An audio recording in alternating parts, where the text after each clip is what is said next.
അങ്ങനെ നമ്മുടെ പൊതിച്ചോറിലേക്ക് വേണ്ട കറി റെഡിയാക്കാം. അതിനായിട്ട് ഞാനിവിടെ കുറച്ച് പരിപ്പ് എടുത്ത് വെച്ചിട്ടുണ്ട്. നമ്മളിന്ന് പരിപ്പ് കറിയാണ് വെക്കുന്നത്.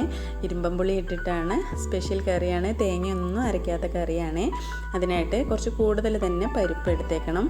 അത് നന്നായി കഴുകി വൃത്തിയാക്കി കുക്കറിലേക്ക് ഇട്ട് കുറച്ച് മഞ്ഞൾപ്പൊടിയും കൂടെ ചേർത്ത് നന്നായി വേവിച്ചെടുക്കണം. അതിനുശേഷം നമുക്ക് ഇരുമ്പമ്പുളി ഇട്ട് വേവിച്ചെടുക്കാനുള്ളതാണ്. അപ്പം ഞാനിതൊന്ന് കഴുകി വരട്ടെ. ഇപ്പം നമ്മുടെ പരിപ്പ് വേകാനായിട്ട് കുക്കറിൽ വെച്ചിട്ടുണ്ട്. ഇനി അത് വേകുന്ന സമയം കൊണ്ട് നമുക്ക് ഇരുമ്പമ്പുളി നന്നായി കഴുകി വൃത്തിയാക്കിയിട്ട് ഇതുപോലെ റൗണ്ട് ഷേപ്പിലൊന്ന് കട്ട് ചെയ്തെടുക്കാം. ഇങ്ങനെ ചെയ്യുന്നതാണ് ഈ കറിക്ക് കൂടുതൽ ബെസ്റ്റ്. നല്ല കട്ടി കൂട്ടാനായി കിട്ടും നമുക്ക്.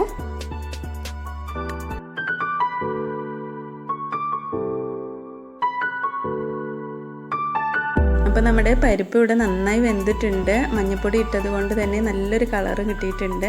ഇനി നമുക്ക് ഇതിലേക്ക് നേരത്തെ എടുത്തു വെച്ച ഇരുമ്പമ്പുളി നുറുക്കിയതുണ്ടല്ലോ, അത് നമുക്ക് ഇതിലേക്ക് ചേർത്ത് കൊടുക്കാം. എന്നിട്ട് നന്നായിട്ട് മിക്സ് ചെയ്ത് കൊടുക്കാം. അതിനുശേഷം നമുക്ക് ഇതിലേക്ക് 1/2 ടീസ്പൂൺ മുളക് പൊടി ചേർത്ത് കൊടുക്കാം. ഒരുപാട് കൂടി പോകണ്ട, 1/2 ടീസ്പൂൺ തന്നെ മതിയാവും, കുഞ്ഞു കറിയല്ലേ. അന്നേരം അതിലേക്ക് കുറച്ച് കറിവേപ്പില ഇട്ട് കൊടുക്കാം. അതിനുശേഷം ഈ കറിക്ക് ആവശ്യമായ ഉപ്പ് കൂടെ ചേർത്ത് കൊടുക്കാം. എന്നിട്ട് ഇതിലേക്ക് 1/2 ഗ്ലാസ് വെള്ളം മാത്രം ഒഴിച്ചു കൊടുത്താൽ മതിയാകും, അതിൽ കൂടുതൽ വേണ്ട. എന്നിട്ട് ഇത് നന്നായി അടച്ചു വെച്ച് ഒരു വിസിൽ വരുമ്പോൾ നമ്മുടെ പരിപ്പ് കറി ഇവിടെ റെഡി ആയിട്ടുണ്ടാകും. അപ്പം ഇനി ഇത് ഞാനൊന്ന് അടച്ചു വയ്ക്കട്ടെ. ഇനി അടുത്തതായിട്ട് നമുക്ക് മാങ്ങ ചമ്മന്തി ഉണ്ടാക്കാം. അതിനായിട്ട് ഞാനിവിടെ ഒരു മാങ്ങ എടുത്ത് വെച്ചിട്ടുണ്ട്. ഇത് മുഴുവനും ചേർക്കത്തില്ല, ഇതിൻ്റെ പകുതി മാത്രമേ നമുക്ക് വേണ്ടുള്ളൂ. ഇത് നന്നായിട്ട് തൊലിയൊക്കെ കളഞ്ഞ് വൃത്തിയാക്കി എടുക്കണം. കുറച്ച് മഞ്ഞ കളർ വന്നിട്ടുണ്ട് കേട്ടോ, അത് കുഴപ്പമില്ല. നമ്മൾ തേങ്ങയും കൂടി അരയ്ക്കുന്നതല്ലേ, അന്നേരം കുഴപ്പമില്ല. ഇനി ഇതുപോലൊരു ജാർ എടുത്തിട്ടുണ്ട്. അതിലേക്ക് തേങ്ങ ചേർത്ത് കൊടുക്കാം. ഒരു തേങ്ങയുടെ പകുതി മുറി തേങ്ങയാണ് ഞാനിവിടെ ചേർക്കുന്നത്. കുറച്ച് ചമ്മന്തി നമുക്ക് ആവശ്യമുള്ളൂ പൊതിച്ചോറിലേക്ക്. അപ്പോൾ അതുകൂടെ ചേർത്ത് കൊടുത്തിട്ട് പിന്നെ നമ്മൾ നേരത്തെ എടുത്തു വെച്ച മാങ്ങയുണ്ടല്ലോ, അതും കൂടെ ഇതിലേക്ക് ഇട്ട് കൊടുക്കാം. ഒരുപാട് പുളിയുള്ള മാങ്ങയല്ല കേട്ടോ ഇത്, അത്യാവശ്യം മധുരം ഉണ്ട്. അതിൻ്റെ കളർ കണ്ടാൽ തന്നെ മനസ്സിലാവുമല്ലോ, അതുകൊണ്ടാണ് ഞാൻ ഇത്രയും ചേർത്തേ. അതിനുശേഷം വേണ്ടത് ഇഞ്ചിയാണ്. ചെറിയ കഷ്ണം ഇഞ്ചി എടുത്തിട്ടുണ്ട്. ഒരുപാട് കൂടി പോകരുത്, അന്നേരം വേറൊരു ടേസ്റ്റായി പോകും. അത് ചെറുതായി അരിഞ്ഞിട്ട് എടുത്തിട്ടുണ്ട്. പിന്നെ ഇതിലേക്ക് വേണ്ടത് ചെറിയ ഉള്ളിയാണ്. ഒരു 4-5 ഉള്ളി എടുത്തിട്ടുണ്ട്. അതിങ്ങനെ സ്ലൈസ് ചെയ്തിട്ട് ഇട്ട് കൊടുത്തേക്കുവാണേ, നമുക്ക് പെട്ടെന്ന് അരിഞ്ഞ് കിട്ടാനായിട്ട്. പിന്നെ വേണ്ടത് ആവശ്യത്തിനുള്ള മുളക് പൊടിയാണ്. അതിനായിട്ട് മുളക് പൊടി 1.5 ടീസ്പൂൺ ഞാനിവിടെ എടുത്തിട്ടുണ്ട് കേട്ടോ. അത് എരിവൊക്കെ ഓരോരുത്തരുടെ ഇഷ്ടത്തിനനുസരിച്ച് ചേർക്കാവുന്നേ ഉള്ളൂ. ഞാനിവിടെ അത്യാവശ്യം എരിവുള്ളൊരു ചമ്മന്തിയാണ് ഉണ്ടാക്കുന്നത്. പിന്നെ വേണ്ടത് ഇതിലേക്ക് ആവശ്യത്തിനുള്ള ഉപ്പ് ചേർത്ത് കൊടുക്കണം.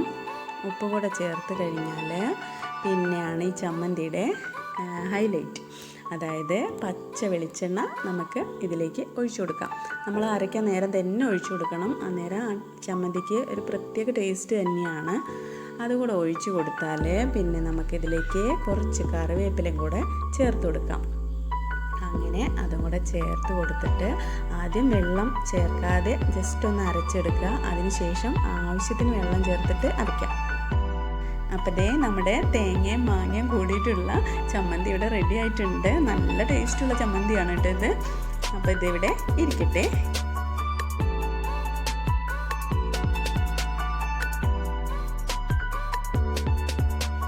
ഇനി നമുക്ക് ഒരു മെഴുക്കുപുരട്ടി ഉണ്ടാക്കാം. അതിനായിട്ട് ഉരുളക്കിഴങ്ങും വഴുതനങ്ങയും വെച്ചിട്ടാണ് ഞാനിന്ന് മെഴുക്കുപുരട്ടി ഉണ്ടാക്കുന്നത്.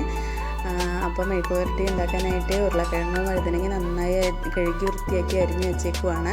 പിന്നെ അതിലേക്ക് ചെറിയ ഉള്ളി, വെളുത്തുള്ളി അരിഞ്ഞെടുത്തിട്ടുണ്ട്, കുറച്ച് കറിവേപ്പില എടുത്തിട്ടുണ്ട്. അപ്പോൾ ഒരു പാൻ അടുപ്പത്ത് വയ്ക്കുക, അതിലേക്ക് വെളിച്ചെണ്ണ തന്നെ ഒഴിക്കണം, അപ്പോഴാണ് നല്ല ടേസ്റ്റ് ഉണ്ടാകത്തുള്ളൂ. വെളിച്ചെണ്ണ ഒന്ന് ചൂടായി കഴിഞ്ഞാൽ അതിലേക്ക് 1 ടീസ്പൂൺ കടുക് ഇട്ടെടുത്തിട്ട് അത് നന്നായി പൊട്ടിച്ചെടുക്കണം. കടുക് പൊട്ടിയതിന് ശേഷം നമ്മൾ നേരത്തെ അരിഞ്ഞു വെച്ച ഉള്ളി ഇതിലേക്ക് ചേർത്ത് കൊടുക്കാം. ചെറിയ ഉള്ളിയും വെളുത്തുള്ളിയാണ് ഞാൻ അരിഞ്ഞു വെച്ചേക്കുന്നത്. അത് ഇട്ട് കൊടുത്തിട്ട് നന്നായിട്ടൊന്ന് വഴറ്റിയെടുക്കാം.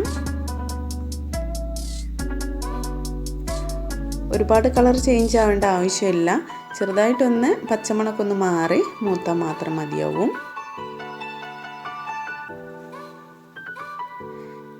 ഇതിലേക്ക് 1/2 ടീസ്പൂൺ മഞ്ഞൾപ്പൊടി ചേർത്ത് കൊടുക്കാം.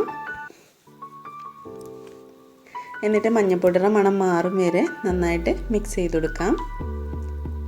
പിന്നെ വേണ്ടത് കുറച്ച് മുളക് പൊടിയാണ്. അതിനായിട്ട് 1 ടീസ്പൂൺ മുളക് പൊടി ഞാൻ ചേർത്ത് കൊടുക്കുന്നുണ്ട്. എരിവൊക്കെ ഓരോരുത്തരുടെ ഇഷ്ടത്തിനനുസരിച്ച് ചേർത്താൽ മതി.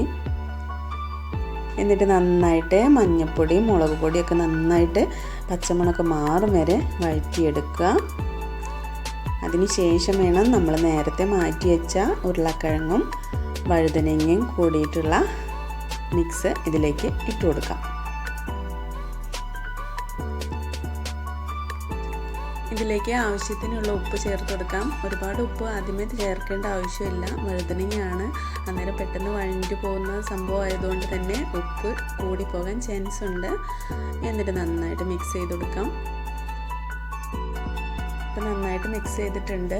ഇതിലൊട്ടും വെള്ളം ചേർക്കാതെ വേണം നമുക്കത് അടച്ചു വെച്ചിട്ട് ലോ ഫ്ലെയിമിലിട്ട് വേവിച്ചെടുക്കാം.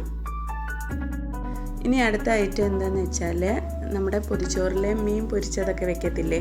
പക്ഷേങ്കിൽ ഇന്ന് ഞങ്ങൾക്ക് മീൻ കിട്ടിയില്ലായിരുന്നു. അപ്പോൾ മീൻ കിട്ടിയിട്ട് നാളെ ചെയ്യാം വീഡിയോ എന്ന് വെച്ചാൽ നടക്കത്തില്ല. എന്തെങ്കിലും കഴിക്കണം എന്ന് തോന്നിയാൽ അത് അപ്പം തന്നെ കഴിക്കണം. അതാണ് ഞങ്ങളുടെ ഒരു കുഴപ്പം. അന്നേരം കുറച്ച് ചിക്കൻ കയ്യിലുണ്ടായിരുന്നു. അപ്പോൾ ഞാൻ കരുതി ചിക്കൻ പൊരിച്ചത് വെക്കാം എന്ന്. ഒരു ന്യൂ ജനറേഷൻ പൊതിച്ചോറായിക്കോട്ടെ. അപ്പോൾ ചിക്കൻ എടുത്തിട്ടുണ്ട്. അതിലേക്ക് 1/2 ടീസ്പൂൺ മഞ്ഞൾപ്പൊടി ഇട്ട് കൊടുക്കാം. 1.5 ടേബിൾ സ്പൂൺ മുളക് പൊടി ചേർത്ത് കൊടുക്കാം. പിന്നെ 1 ടീസ്പൂൺ ഗരം മസാല ചേർത്ത് കൊടുക്കാം. ഇതിലേക്ക് ആവശ്യത്തിനുള്ള ഉപ്പ് കൂടെ ചേർത്ത് കൊടുക്കാം. പിന്നെ നമ്മുടെ ചിക്കൻ ഒരു കളർ കിട്ടാൻ വേണ്ടിയിട്ട് 1 ടേബിൾ സ്പൂൺ പിരിയൽ മുളക് കൂടെ ചേർത്ത് കൊടുത്തിട്ടുണ്ട്. അതുകൂടെ ചേർത്ത് കഴിഞ്ഞാൽ നമ്മുടെ ചിക്കൻ നല്ല ഭംഗിയുണ്ടാവും കാണാനായിട്ട്. എന്നിട്ട് ഇതിലേക്ക് ആവശ്യത്തിലധികം തന്നെ കറിവേപ്പില ഇട്ട് കൊടുക്കാം. പിന്നെ വേണ്ടത് ഇഞ്ചി വെളുത്തുള്ളി ചുമന്നുള്ളി ചതച്ചതാണ്. അതുകൂടെ ചേർത്ത് കൊടുത്തിട്ട് നന്നായിട്ട് അങ്ങ് കൈ വെച്ച് മിക്സ് ചെയ്ത് കൊടുക്കാം. എന്നിട്ട് 5 മിനിറ്റ് നമുക്ക് പെട്ടെന്ന് മസാല എല്ലാം ഒന്ന് പിടിക്കാനായിട്ട് ഫ്രീസറിലോട്ട് വെക്കാവേ.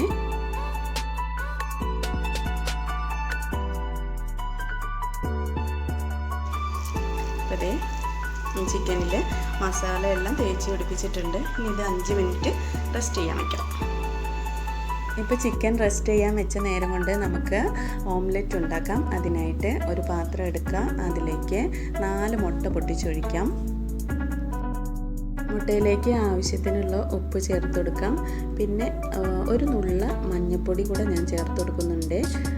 അത് ഓംലെറ്റ് ആയി വരുമ്പോൾ നല്ലൊരു മഞ്ഞ കളർ വരുമ്പോൾ നല്ല ഭംഗിയല്ലേ കാണാനായിട്ട്. അതിനായിട്ട് ഒരു നുള്ള മാത്രം മതിയാവും മഞ്ഞൾപ്പൊടി ചേർത്ത് കൊടുക്കാം. എന്നിട്ട് നന്നായിട്ട് മിക്സ് ചെയ്ത് കൊടുക്കാമേ. ഇതിലേക്ക് സവോള, പച്ചമുളക്, കറിവേപ്പില കട്ട് ചെയ്തത് ഇട്ട് കൊടുക്കാം. എന്നിട്ട് നേരത്തെ ചെയ്ത പോലെ നന്നായിട്ട് മിക്സ് ചെയ്തെടുക്കാം. ഇതുപോലൊരു പാൻ വെച്ചിട്ട് അതിലേക്ക് വെളിച്ചെണ്ണ ഒഴിക്കുക.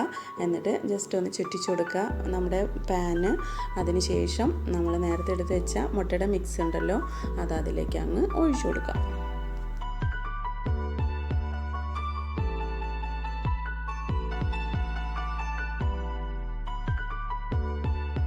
ഇപ്പോൾ ഇതേ ഓംലെറ്റ് ഉണ്ടാക്കാൻ നേരം നമ്മുടെ ചിക്കൻ റെസ്റ്റ് ചെയ്യാൻ വെച്ചിരുന്നില്ലേ, അതൊക്കെ നന്നായിട്ട് മസാല പിടിച്ചിട്ടുണ്ട്.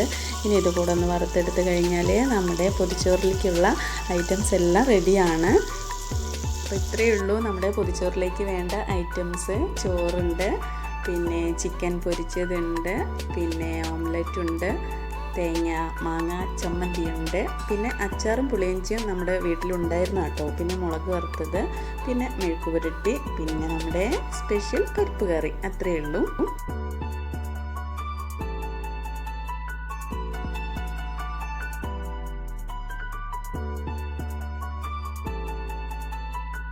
അപ്പോൾ നമ്മുടെ പൊതിച്ചോറിലുള്ള ഐറ്റംസ് എല്ലാം അതിനകത്ത് വെച്ചിട്ടുണ്ട് കേട്ടോ. പരിപ്പ് കറി, മെഴുക്ക് പുരട്ടി, ചിക്കൻ പൊരിച്ചത്, ഇഞ്ചിമ്പുളി, മാങ്ങച്ചാറ് എല്ലാം വെച്ചിട്ടുണ്ട്. അച്ചാറ്, ഓംലെറ്റ്, ചമ്മന്തി എല്ലാം വെച്ചിട്ടുണ്ട്. ഇനി നമുക്കിത് പൊതിയാം. 2 സൈഡിൽ നിന്നും ഇല വാട്ടിയത് കൊണ്ട് തന്നെ പൊട്ടത്തൊന്നുമില്ല കേട്ടോ. ഇങ്ങനെ 2 സൈഡ് ആദ്യം മടക്കുക, എന്നിട്ടൊരു സൈഡ് മടക്കുക. പിന്നീട് നമ്മളതിങ്ങനെ തിരിച്ചതിന് ശേഷം മറ്റേ സൈഡും കൂടെ ഒന്ന് മടക്കി കൊടുക്കാം. ഇത് ചെറുതായി ഒന്ന് പൊട്ടിയിട്ടുണ്ടായിരുന്നു കേട്ടോ, പക്ഷേ എങ്കിലും കുഴപ്പമൊന്നുമില്ല. ആ ഭാഗത്ത് വാട്ടിയത് കറക്റ്റ് ആവാത്തത് കൊണ്ടാണ്. അപ്പോൾ നിങ്ങൾ വാട്ടുമ്പോൾ ശ്രദ്ധിച്ചിട്ട് വാട്ടി കൊടുക്കുക ഇല. എന്നിട്ട് നമ്മൾ നേരത്തെ എടുത്ത് വെച്ച പേപ്പർ ഉണ്ടല്ലോ, ന്യൂസ് പേപ്പർ, അതിൻ്റെ ഒരു സൈഡിൽ നിന്നും നമുക്ക് ഈ പൊതി അങ്ങ് ഇലയും പേപ്പറും കൂടി ഒരുമിച്ച് അങ്ങ് പൊതിഞ്ഞ് കൊടുക്കാം. ഒരൊറ്റ റോള് ചെയ്യുമ്പോൾ അതിൻ്റെ 2 സൈഡും കൂടിയിട്ട് അകത്തോട്ട് വലിച്ച് അങ്ങനെ പൊതിഞ്ഞ് കൊടുക്കാം. എന്നിട്ട് വീണ്ടും നമ്മൾ റോൾ ചെയ്യാം. അങ്ങനെ റോൾ ചെയ്ത് വന്നാൽ കുറച്ച് ബാക്കിയുണ്ടാവും പേപ്പർ. അത് നമ്മൾ കൈ വെച്ച് നന്നായിട്ട് അങ്ങ് മടക്കിയിട്ട് ഈ പൊതിയുടെ ഉള്ളിലേക്ക് അങ്ങ് മടക്കി വെച്ച് കൊടുത്താൽ മതിയാവും. ഇങ്ങനെ ഈ പൊതിച്ചോറ് നമ്മളൊരു കുറഞ്ഞത് 3 മണിക്കൂറെങ്കിലും കഴിഞ്ഞിട്ട് വേണം നമ്മൾ കഴിക്കാനായിട്ട്. അന്നേരമാണ് എല്ലാ കറികളും ചോറും എല്ലാം കൂടിയിട്ട് സെറ്റായിട്ട് എന്താ പറയുക, ഒരു പ്രത്യേക ഒരു സ്മെല്ല് തന്നെയാവും നമുക്ക് ആ പൊതിച്ചോറ് തുറക്കാൻ നേരം തന്നെ. അപ്പോൾ കുറഞ്ഞത് എന്തായാലും ഒരു 3 മണിക്കൂറെങ്കിലും റെസ്റ്റ് ചെയ്യാൻ വയ്ക്കണം. അതിന് ശേഷം മാത്രം തുറക്കുക. അപ്പോൾ നമ്മുടെ പൊതിച്ചോറ് ഇവിടെ റെഡി ആയിട്ടുണ്ട്. ഇനി ഇത് 3 മണിക്കൂർ കഴിഞ്ഞിട്ട് നമുക്ക് ഓപ്പൺ ചെയ്യാം. ഇപ്പം ഇതേ പൊതിച്ചോറ് സെറ്റ് ചെയ്യാൻ വെച്ചിട്ട് 3 മണിക്കൂറായിട്ടുണ്ട്. നമുക്ക് ഇനി ഒന്ന് തുറന്ന് നോക്കാവേ. നല്ല വിശപ്പുണ്ട് കേട്ടോ. അപ്പോൾ ഇത് കൂടെ അങ്ങ് തുറന്ന് കഴിഞ്ഞാൽ പൊളി, നമ്മുടെ ഭാഷയിൽ പറഞ്ഞാൽ പൊളി. അപ്പോൾ ഇതേ ഇലയൊക്കെ നല്ല സെറ്റായിട്ടാണ് കാണുമ്പോൾ തന്നെ ഇരിക്കുന്നത്. ഇനി നമുക്കിതൊന്ന് തുറന്ന് നോക്കണ്ടേ. അപ്പോൾ 2 സൈഡിൽ നിന്നും ഇല അങ്ങ് മാറ്റി കൊടുക്കാം. എന്നിട്ട് നമ്മുടെ പൊതിച്ചോറൊന്ന് കണ്ടു നോക്കാം. എൻ്റെ സാറേ, എന്നാ മണമാണെന്നറിയാവോ. നല്ല ടേസ്റ്റും ഉണ്ടായിരുന്നു കേട്ടോ. പൊതിച്ചോറിന് പ്രത്യേക ഒരു സ്മെല്ലും എന്തോ അറിയാം, നല്ല രുചിയുള്ളൊരു ഐറ്റമാണ് കേട്ടോ ഈ പൊതിച്ചോറ്. അപ്പം ഇനി നമുക്കിതൊന്ന് കഴിച്ച് നോക്കണ്ടേ. അപ്പം ഇനി ഞാനിതൊന്ന് കഴിച്ച് നോക്കട്ടെ. കണ്ടിട്ട് തന്നെ കൊതി അപാരാണ് കേട്ടോ. അപ്പോൾ എൻ്റെ മോൻ പറയുവാണേ, ഈ വീഡിയോ കാണുമ്പോൾ തന്നെ അവൻ പറയുക, അമ്മയുടെ ആർത്തി കണ്ടിട്ട് ആൾക്കാർ എന്തെങ്കിലും വിചാരിക്കുന്നത്. അങ്ങനെ എന്ത് വിചാരിക്കാനാണല്ലേ, നമ്മൾ ഇഷ്ടപ്പെട്ട ഭക്ഷണം കഴിക്കാൻ തന്നെ പക്കല്ലേ. അപ്പോൾ ഞാനിത് കഴിച്ച് നോക്കിയപ്പോൾ ഉണ്ടല്ലോ, നല്ല ടേസ്റ്റാണ് കേട്ടോ. ഒരു രക്ഷയില്ലാത്ത ടേസ്റ്റാണ്. നമ്മൾ പെട്ടെന്ന് സ്കൂളിലൊക്കെ പഠിക്കുന്ന ആ ഒരു ഫീലാണ് നമ്മുടെ മനസ്സിൽ വരുന്നത്. സ്കൂളിലൊക്കെ പോകുമ്പോൾ ഈ പൊതിച്ചോറൊക്കെ കൊണ്ടുപോകത്തില്ലേ, അപ്പോൾ അങ്ങനത്തെ ഒരു ഫീലാണ് നമുക്ക് ഈ പൊതിച്ചോറ് കഴിക്കുക എന്ന് പറയുമ്പോൾ. അപ്പോൾ നല്ല ടേസ്റ്റ് ഉണ്ട് കേട്ടോ. അപ്പോൾ എല്ലാവരും ട്രൈ ചെയ്ത് നോക്കണം. നല്ല ഒരു അടിപൊളി റെസിപ്പി തന്നെയാണ് ഇത്. പൊതിച്ചോറ് ഉണ്ടാക്കുക എന്ന് പറഞ്ഞാൽ, അത് കഴിക്കുക എന്ന് പറഞ്ഞാൽ അതൊക്കെ മേലെയാണ്. അപ്പോൾ എല്ലാവരും ട്രൈ ചെയ്ത് നോക്കണം. മറ്റൊരു വീഡിയോ ആയിട്ട് വീണ്ടും കാണാം. താങ്ക്